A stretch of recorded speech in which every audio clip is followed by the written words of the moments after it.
Adam, Eve, Adam, Steve. Who cares? Stop trying to figure it out. It doesn't matter.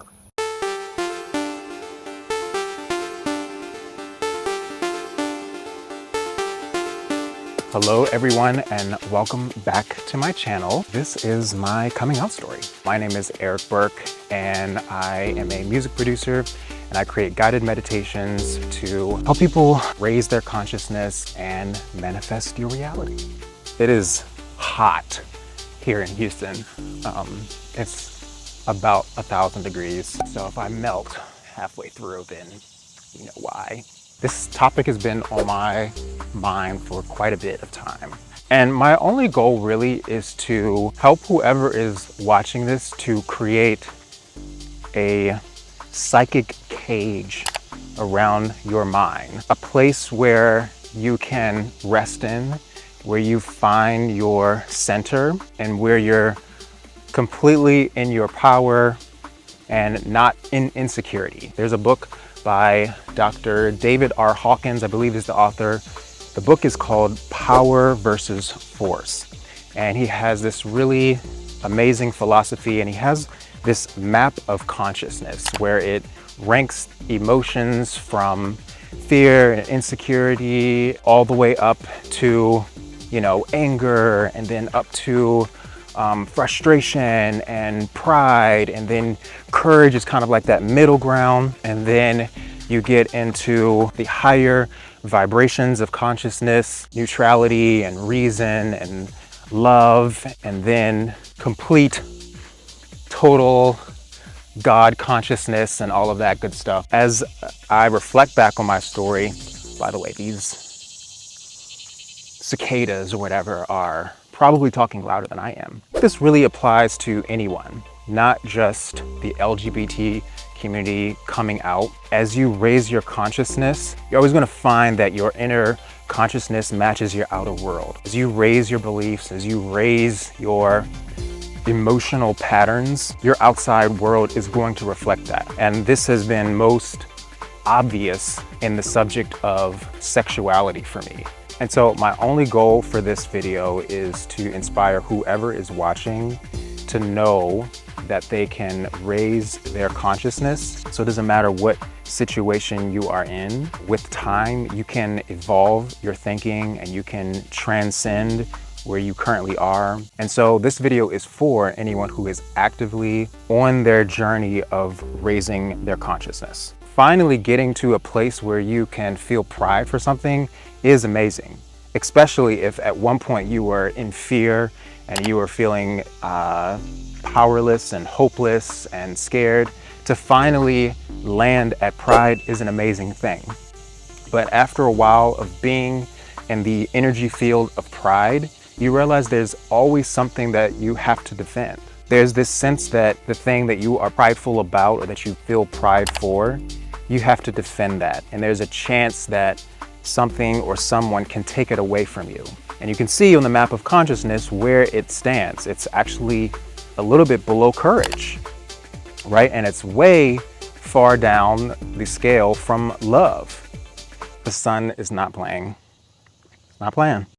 So I grew up in a pretty religious household, especially, I'm gonna say the household was fairly religious, but definitely the church environment. Anyone who's grown up in a very religious household where homosexuality is bad and it's of the devil and such and so forth, and you know, all of the things. I was kind of in a mixture of fear because I absolutely did not accept myself, and it would be literally the end of the world if anyone found out. Like literally my world would implode if anyone found out about my sexuality. Even though I was fearful in one sense, I kind of always knew that somehow, some way I would rise above this, that this was temporary in some sort of way. I would not actually be like the people that were so hateful. I would not ever fully adopt the way that they were. Like it was kind of like I was growing up in a culture that I was not really meant to be a part of, but it was like I'm just kind of passing through this whatever this is. Ooh, does that sound kind of shady? I don't know. But I mean, I think I knew, like, I don't know, I think 4th grade or something like that. I don't know. And I think it all came to a climax that is not meant to be sexual. It was this one night in college, because actually in college is where I felt the pressure of trying to figure this out, because I was heavily surrounded by religious people, and I was, and I had made really great friends, amazing friendships. Our environment that we all were in there was a lot of attention given to this topic of homosexuality being wrong and it being bad, and this is how you're going to hell, and it was the most fire and brimstone in my college days. And it all came to, a climax. I remember just being very, deeply devastated, and I just had hit my head on the wall so much. I remember laying in a bunk bed, on the bottom of a bunk bed, in my dorm, all by myself. I think I had a roommate, but he wasn't there. And I just remember tears just kind of flowing down my face. And I looked at the bottom of this really old rickety bunk bed.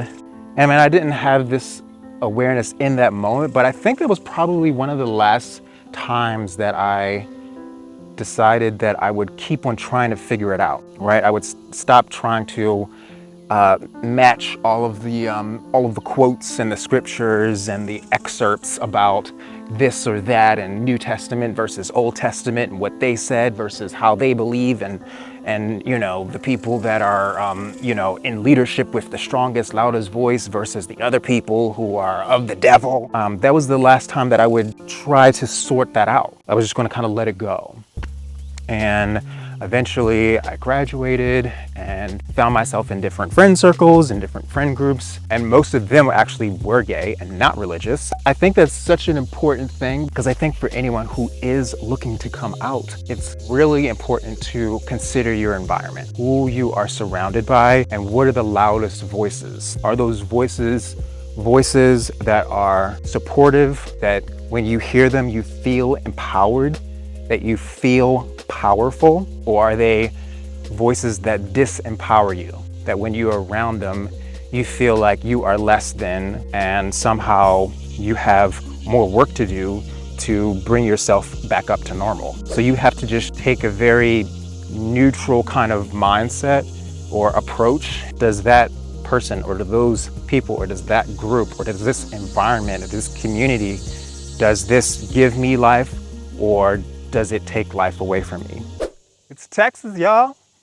There was a good part of me that just kind of decided that I wouldn't come out, even after I finally kind of accepted myself, because then I started to be struck with this idea of, well, what the f am I coming out for? And what am I coming out to? I think once I found some resonance within myself, everyone else didn't really matter at all. There was a few specific instances of coming out when my parents divorced, hit the fan, and so it was like, well, they're busting out with that news that they're separating, then, So shortly after, I did have conversations with my immediate family. But man, I think that there was definitely a tremendous raising of consciousness that had to take place for me to get to that point. Because in younger years, if they had divorced, there would have been no chance at all that I would have even remotely considered being truthful about that sort of thing. I still would have been very scared in so many ways. And so I wonder if it's because I raised my consciousness that life brought forth a variety of events that aligned with this new level of truth. I know that my parents had separated because they reached some truths within themselves about how they were not meant to be together long term. I mean, and truth is truth. And here I am also finding a truth that this is who the f I am.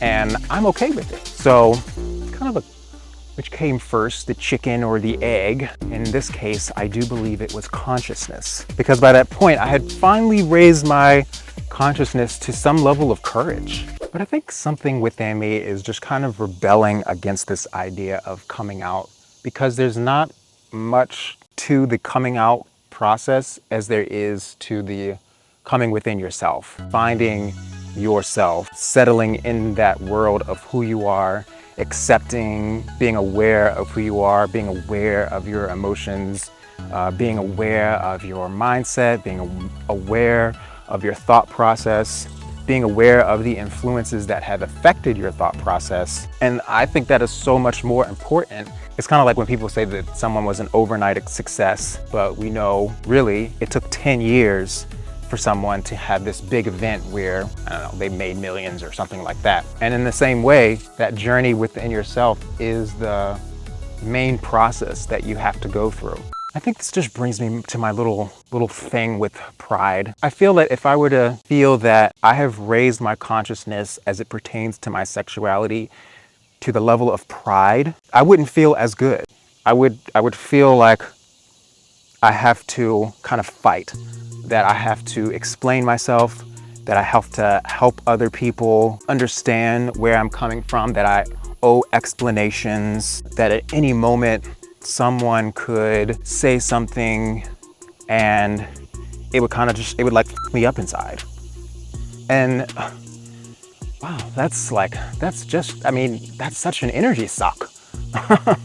Like, who has time for that? There's just so much more that life has to offer.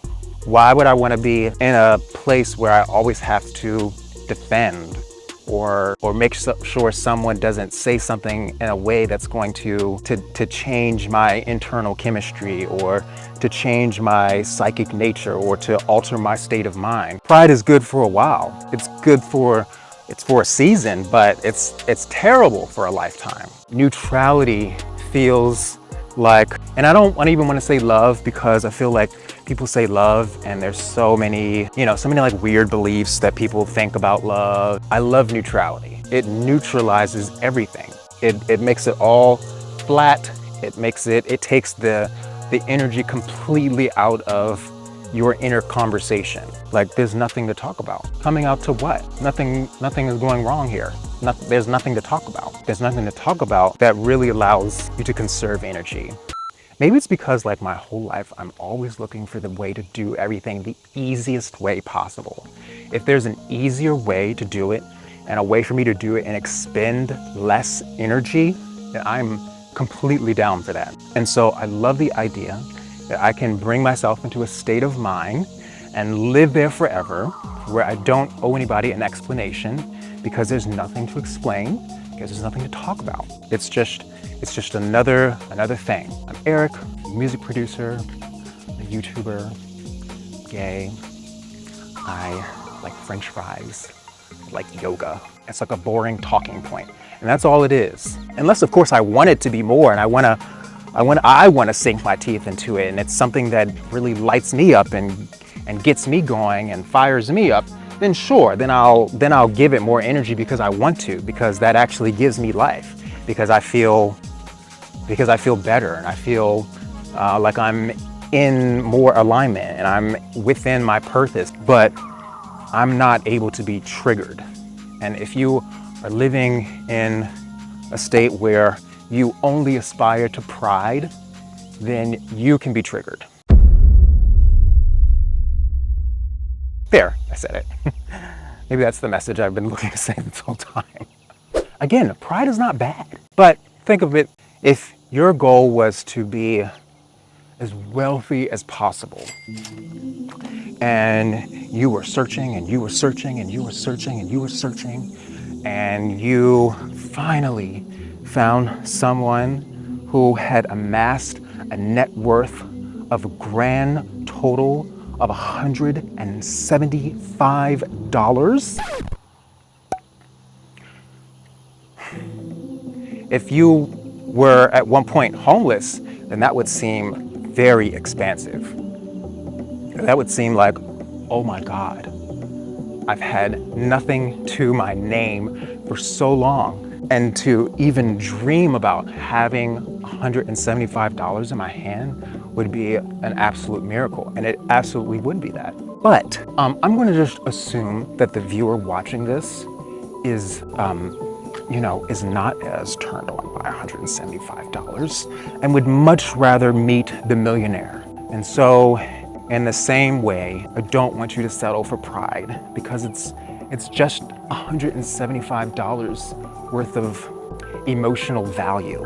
And I want you to find neutrality, and I want you to find simplicity in your thought process and cultivate your millionaire mindset.